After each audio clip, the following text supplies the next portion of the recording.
Good morning, good afternoon, everybody. My name is Oliver from Borstel. I'm going to show you what ethical selling is about in business, how important it is, and we will have about 45 minutes for that. So it's my goal to let you, to show you what differences are in conventional selling and ethical selling, and why this is important in your business and in hearing aids. Uh, I can't tell you everything about it, but my goal is that you get some knowledge, some hints, some skills to apply it. Whenever you need my help, please let me know. My email address comes at the end of it, so it would be my pleasure to answer all your questions or even get in contact with you. So let me show who I am. My name is Oliver from Borstel. As I said, I'm an expert in selling anybody, and since 2006, 2007, I started to teach hearing instrument specialists how to sell hearing aid solutions, as I call it, because I find this is very, very important that they have sound skills in doing so and never have pushy methods to do it. We are a small company. It's Bob and myself in the Netherlands, and in America, Florida, I have Jim, and in Australia, I have Jamie as business associates. All of us distinguish ourselves in the training, the coaching industry by wearing bow ties, because we find we are not the others, we are ourselves, and we have to be distinguish ourselves as different. What I am doing in the industry as the expert in hearing aids, I do sales training. I will tell you more about the ethical selling stuff, and also do personal coaching. Uh, Quite frequently, I'm invited as a keynote speaker or a presenter. Subject is always ethical selling. So unfortunately, a year ago, I was invited at the AAA convention in New Orleans, but it was cancelled because of COVID. The same happened in Australia. So this is a selection of my clients I have. I have producers as clients, but the biggest part are hearing aid dispensers. All of them are independent hearing aid dispensers. Among those, I also have other well-known companies also in the medical devices. So that's not so fantastic. Let's talk about what is ethical selling. What it actually is, it's I like what the late Steve Jobs said. He said, "Get closer than ever to your clients, so close in fact that you tell them what they need before they realize it themselves." And that's very important what he said. He distinguished himself from others. When it comes to selling, what is not ethical, that is all pushy skills, pushy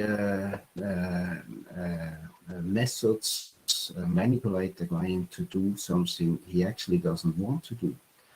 And this is sad because it happens in our industry quite often that either they are forced to do so because their business model is like that, or they don't have the skills not to do so. They think I have to make money, I have to pay salaries, but it's not done in our industry. We all have to pay salaries, we have to earn money, but if we do it in an unethical manner, then it's not good. Not all of us are the black sheep in the industry, but there are some. They think we go for the volume and not for the care. We manipulate them. We go for the turnover before our competitors are doing it. There are certain big boxes in the industry who have a business model to do so. Don't get me wrong. I'm not saying all those are doing it, but some are, and that's not good because often they invite clients to come for a hearing test, and all they do is look, client, you need hearing aids. We have three options for you. It's good, better, best. And good is paid by Medicare, and you pay a small share, and best is $6,000. What do you want? Of course, almost every customer, if they are invited to choose their own solution, they choose, most of them choose the cheapest one. Whether it's the best one for them or not, it doesn't matter because they don't know. They just do what they are actually manipulated, forced to do.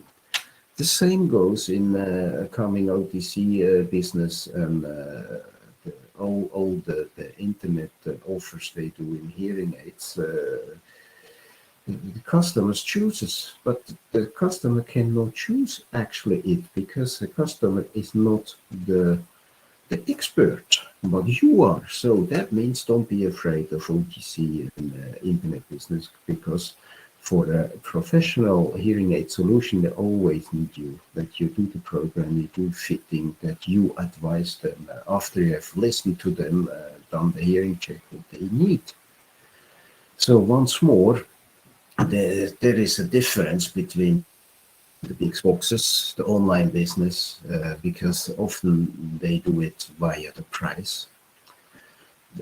Also their commercials are we are cheap, or we have a sale of you will get discount. And on the other side, if you have to sell your high quality products like that, you cannot focus on the ethical part, because often it's a compromise in advices they give. Often those personnel is not motivated because they probably get the bonus. So if they don't hit the target, the financial target, so they don't get the bonus, and that makes them automatically push. On the other side, independent dispensers do a different business, and there is still a difference, a huge difference, and this is the price. Independent dispensers cannot offer a very low price as other big boxes can do it.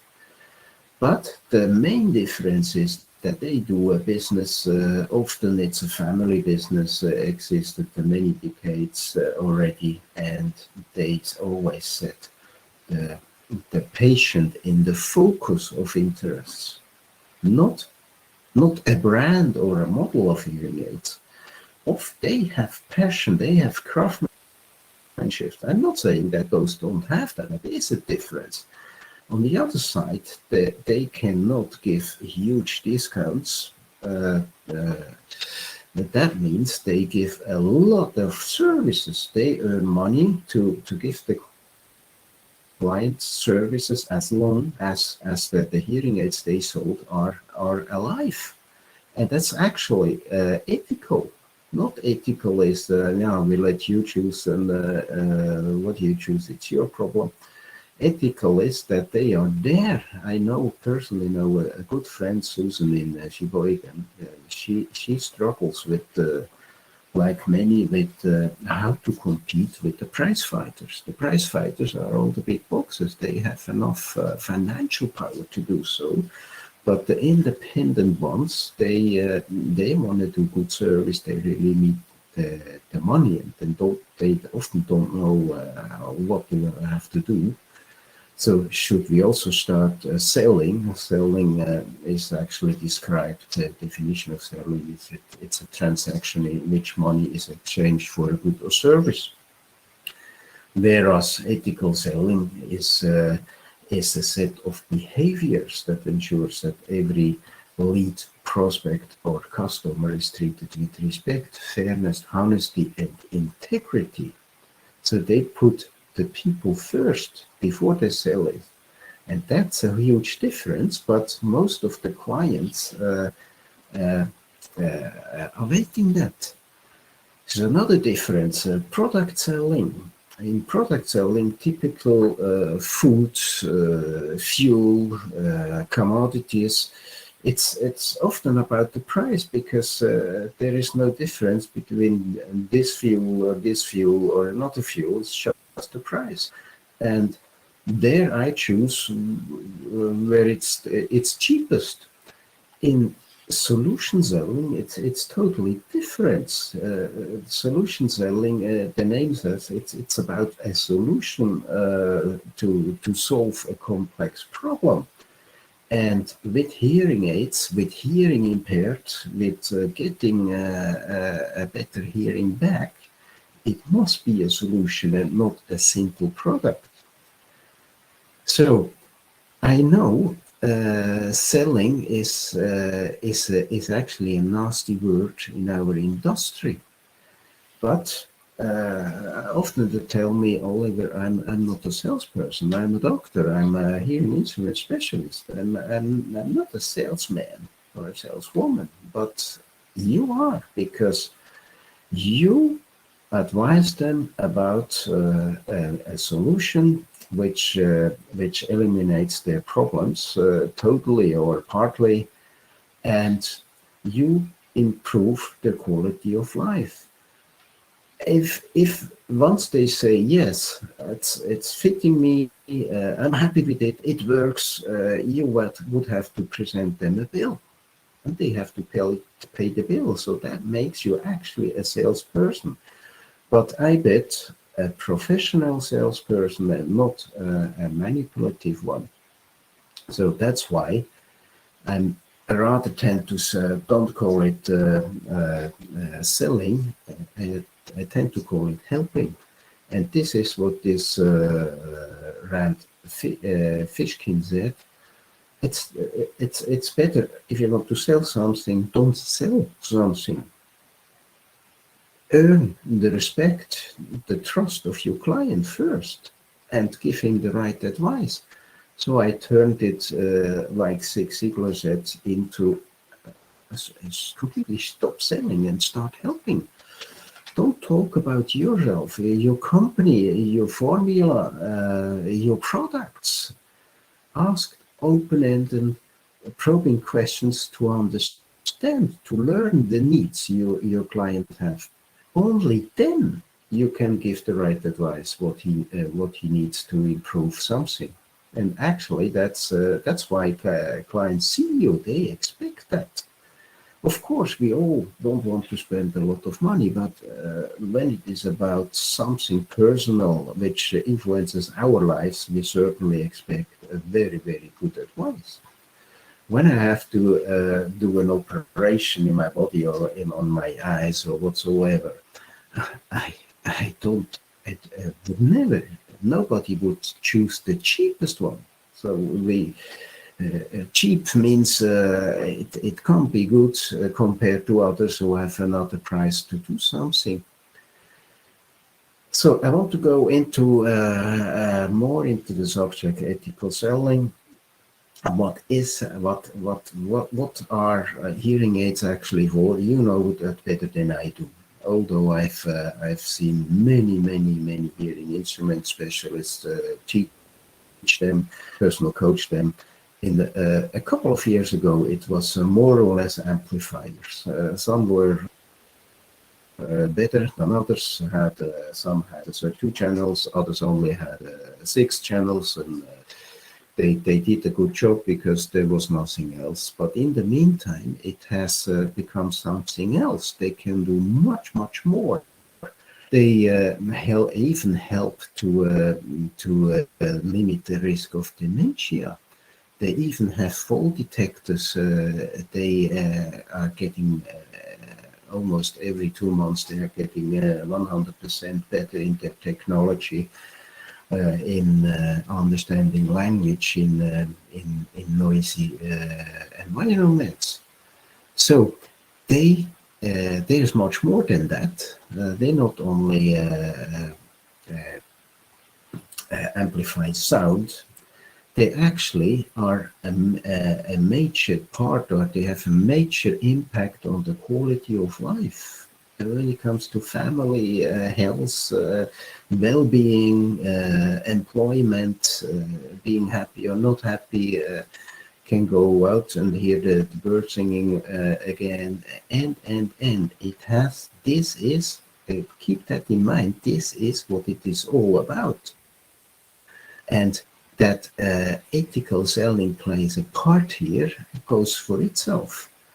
Look, symbolically, every solution in hearing aids, there should be the value of the solution should weigh heavier than the price, always, because it's about the quality of life.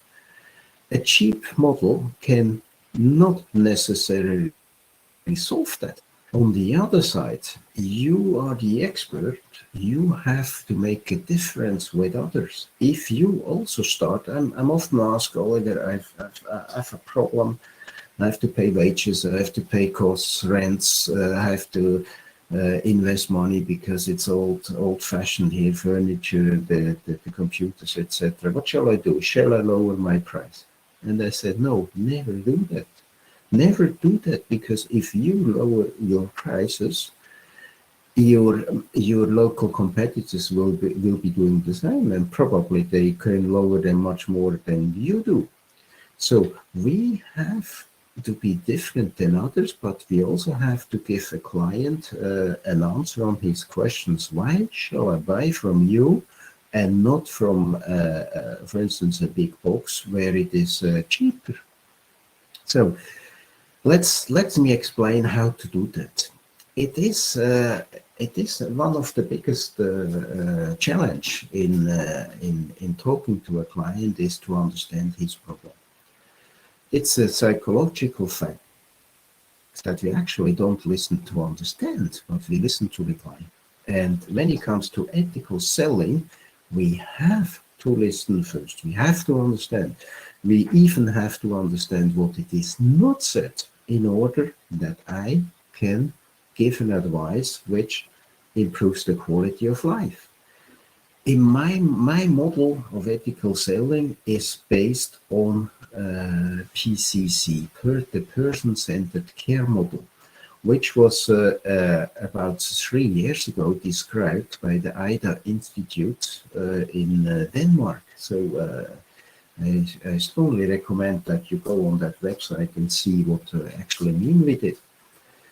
Fantastically, I have been based a PCC model in my ethical selling 10, 11 years ago already. So I'm happy that they have described it. What they actually do is they put the patient, what they call, I call it the customer, they put it in the center of all focuses, because they have to find a good solution.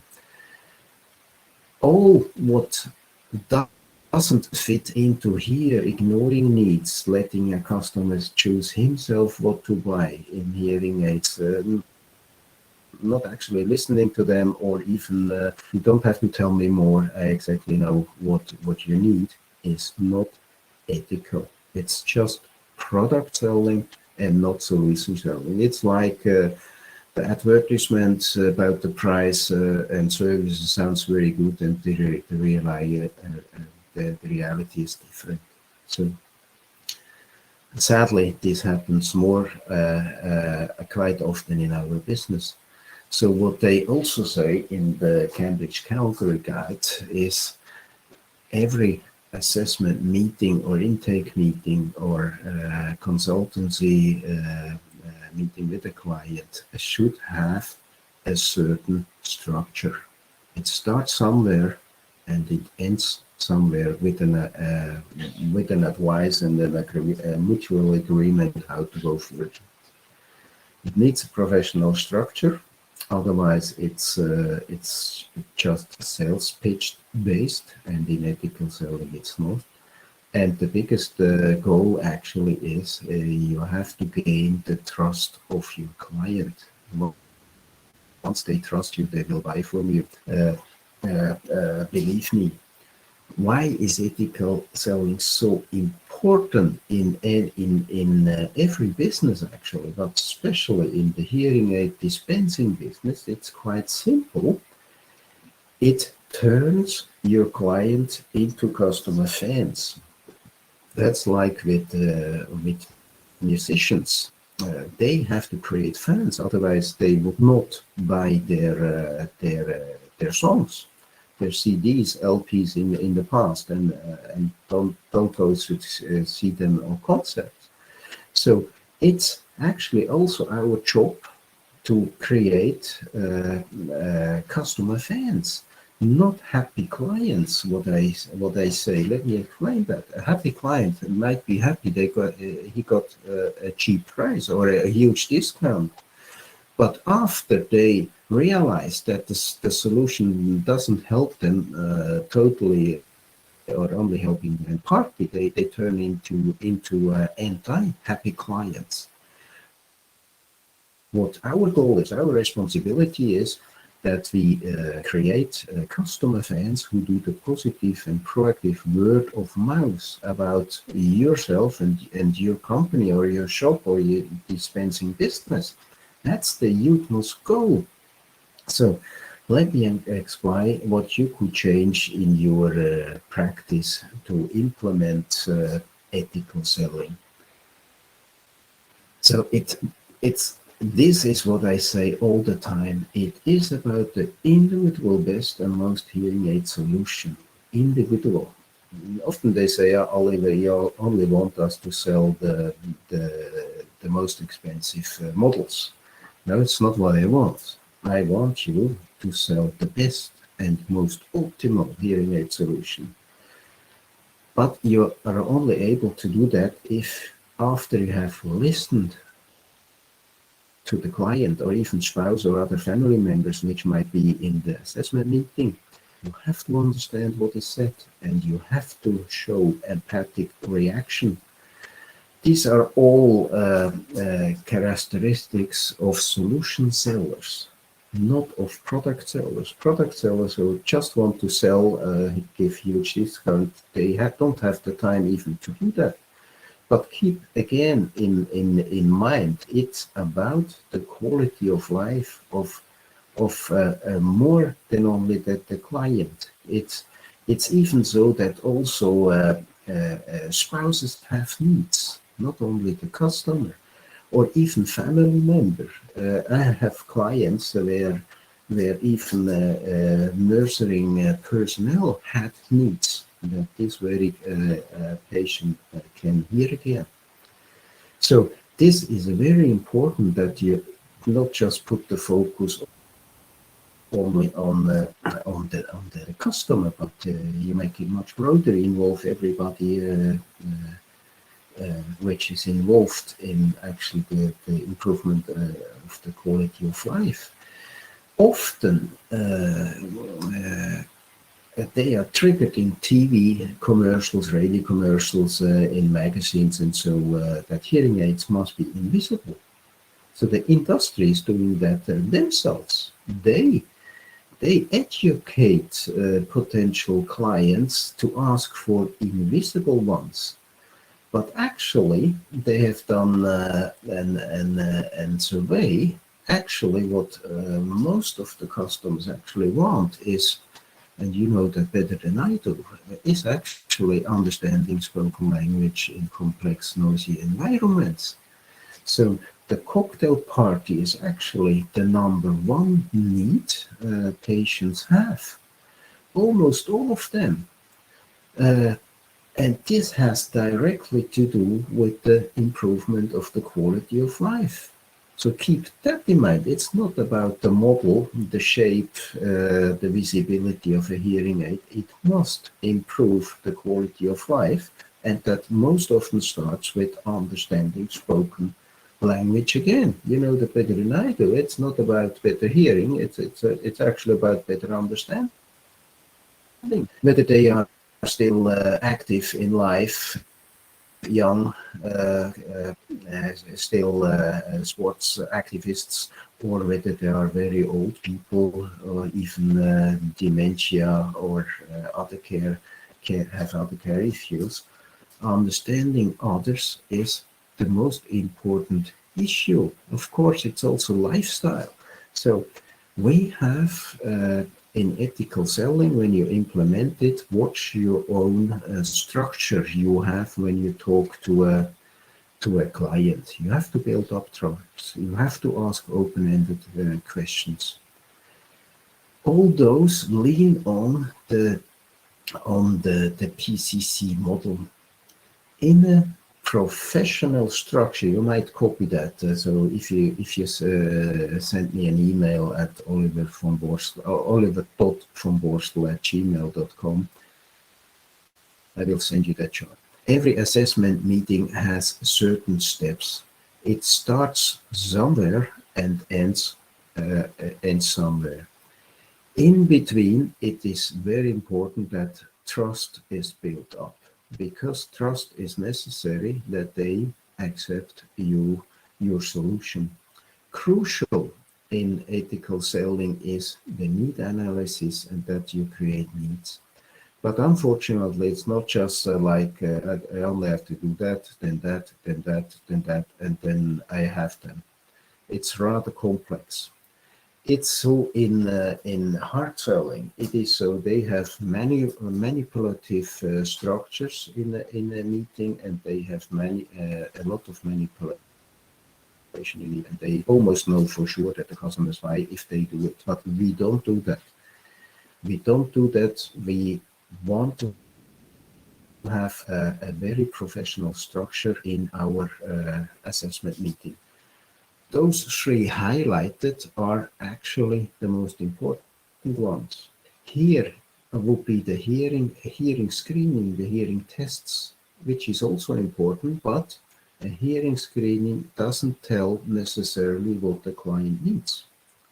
But often hearing instrument specialists think, I have the audiogram and then I know what they need. That's wrong.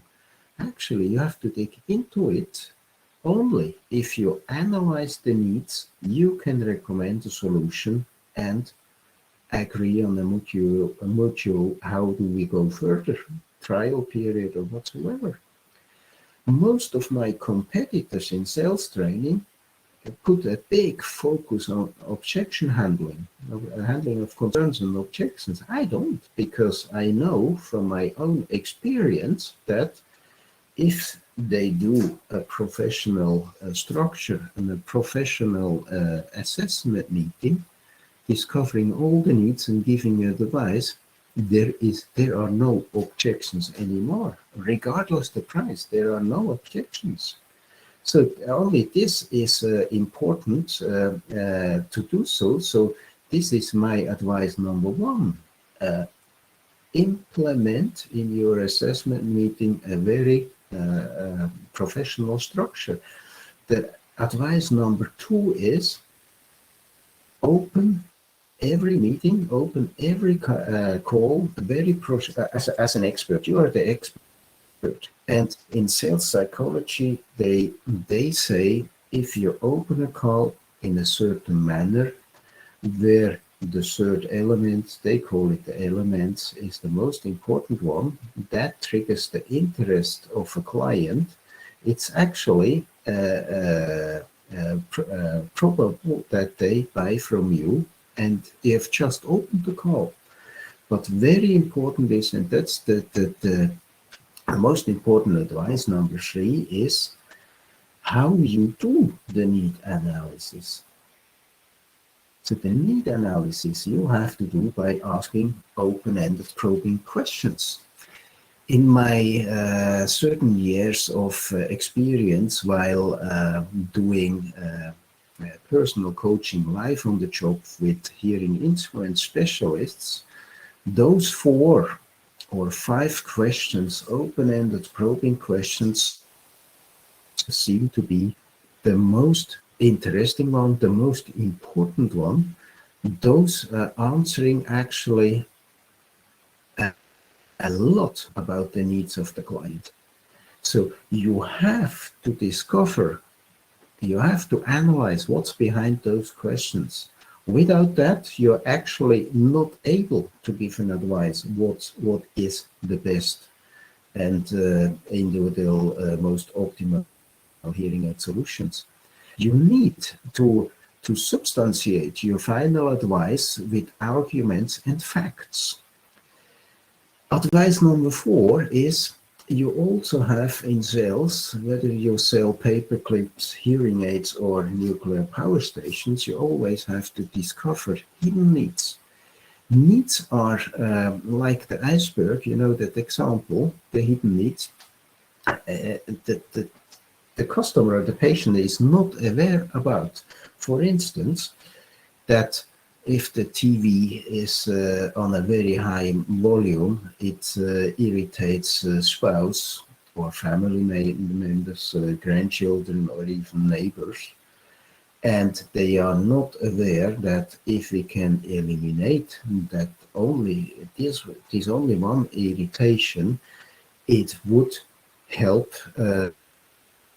to avoid fights in the family. So that's if I tell an end client that, most of the times they react like, oh, I didn't know that. That would be nice. So that's a hidden need at rest.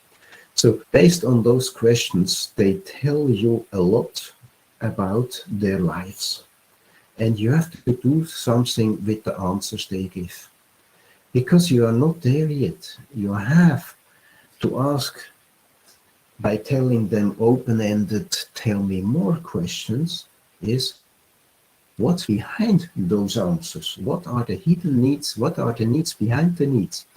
The more you discover, the more you are able to create needs. In here, it's not my goal to going through that. That's just how I do the training workshops. It's one of the slides to show them what actually creates the needs. If you talk to a client, it's always you have certain questions, basis questions. You get reactions from the client. You want to know more. It doesn't necessarily mean that you are asked that many questions, but you want the customer to see there is a problem which I have to solve. There is a need, and there are needs behind needs. And if you can tell them how you would solve it, that in very often triggers that they say, oh yes, I want that. I want that. I see you are right. I want to eliminate that in my life. And I call that a need is created. What we also have to keep in mind in ethical selling, and that's very important, is technical features or functionality of hearing aids is not what makes the majority of clients that they make a decision based on that. It's the opposite. Actually, clients want to see, based on features and functions, benefits which are relevant for individual for them. Worse, they want to see what are the earnings, what are the profits based on the benefits, the functions and features. If they are aware about that, they get the security to take a decision. So that's why open-ended probing questions and an ethical selling approach is crucial, that they learn their own benefits and that they see what the benefits mean to them, regardless what actually the price is.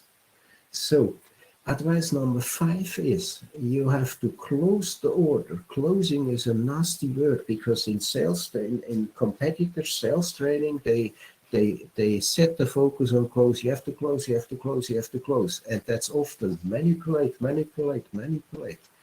And in ethical selling, this is actually not a manipulation, but it's a sum of what the client has learned and what you have learned about his or her needs. So my advice is in this is, do, after you have listened carefully to the client, you know actually what improves their quality of life.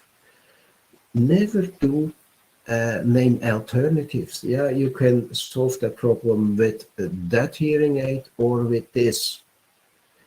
You're the expert. The client expects from you that you do one advice. That is solving your problem. And you have to stand behind it. And you have to know all the arguments and facts, because the client might say, yeah, it's very expensive, your solution. Is there a cheaper one? No. Once you have listened carefully and you want to improve the quality of life, there is no alternative. We all know that here, if we go for something cheaper, we often regret it because it doesn't solve our problem.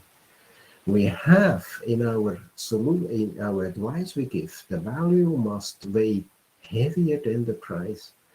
Most of the clients understand. Advice number 6 is also a very important one.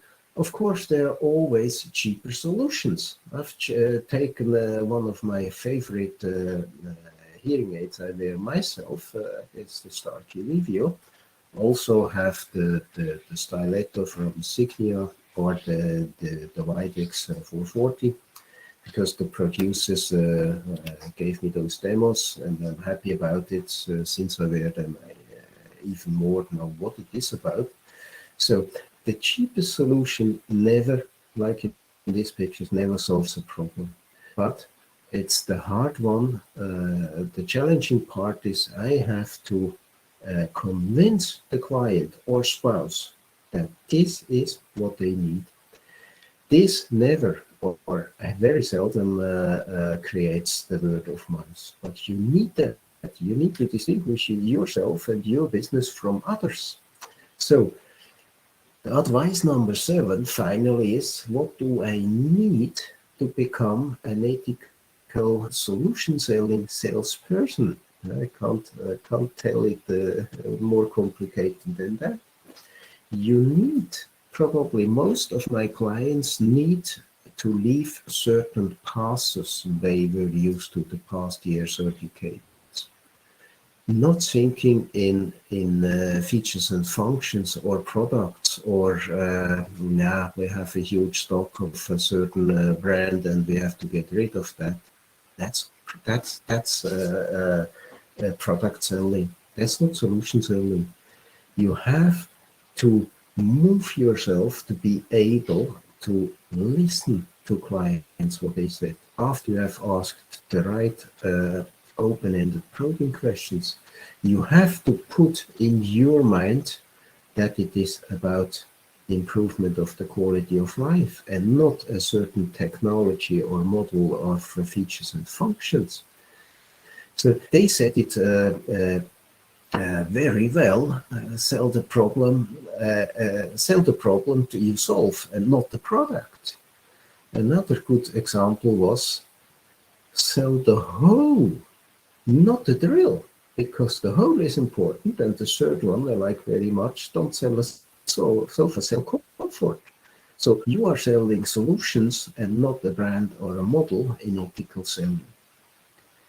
So we have gone through now what is not ethical, what is product selling, what is ethical selling, how important it is to put the customer, the patients in the middle of all focuses.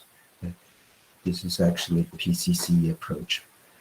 So what are your advantages when you implement ethical selling? First of all, it's you create customer fans. Believe me that I can prove that with my clients. I've done certain years personal coaching with hearing instrument specialists, where I'm sitting on the right beside the hearing instrument specialists while he or she is talking to customers.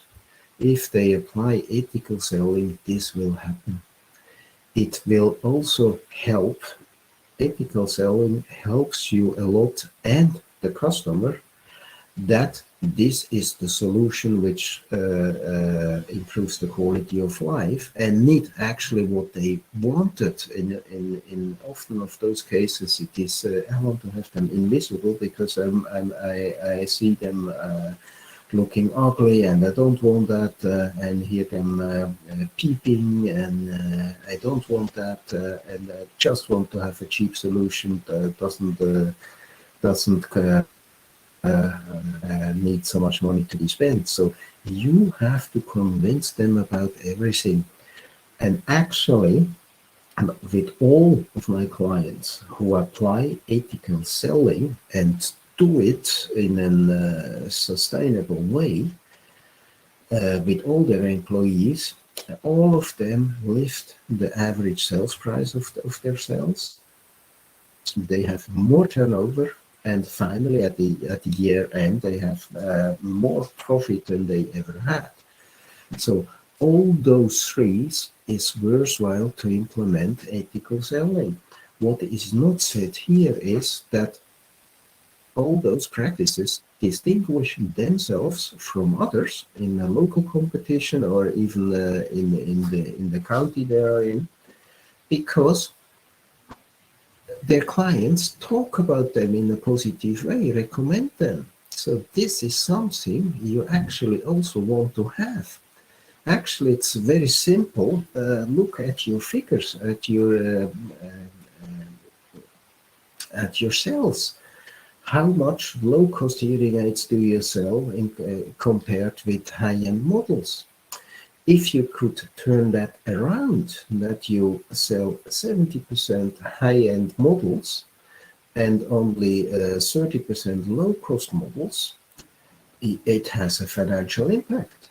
But you have to implement my methodology in order to realize that.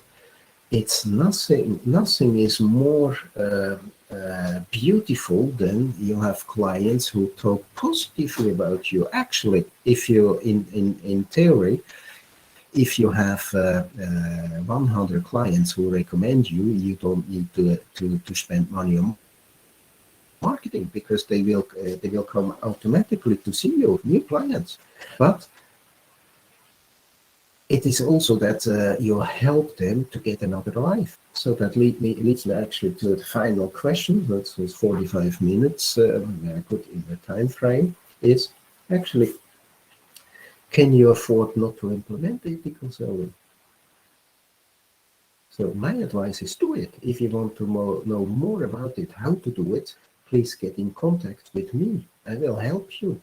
Send me an email. I have the Gmail account put on here because the other one, Masters of Business Development, is a very, very long name. It's just oliver.vonborstel@gmail. So approach me, reach out to me, and if you need my help, we even can start a Zoom session, no problem. I would love to tell you about my training workshops and personal coaching, how I helped my clients that they earn the money back which they invest in me. So all my clients confirm that engage Oliver and you will earn that money back. So this is the final slides. It's recorded. You can't just can't ask questions, but reach out to me. It will be my pleasure to answer it. Thank you very much for the time you have spent listening to me, and I wish you a very nice day or a very nice evening. Bye bye.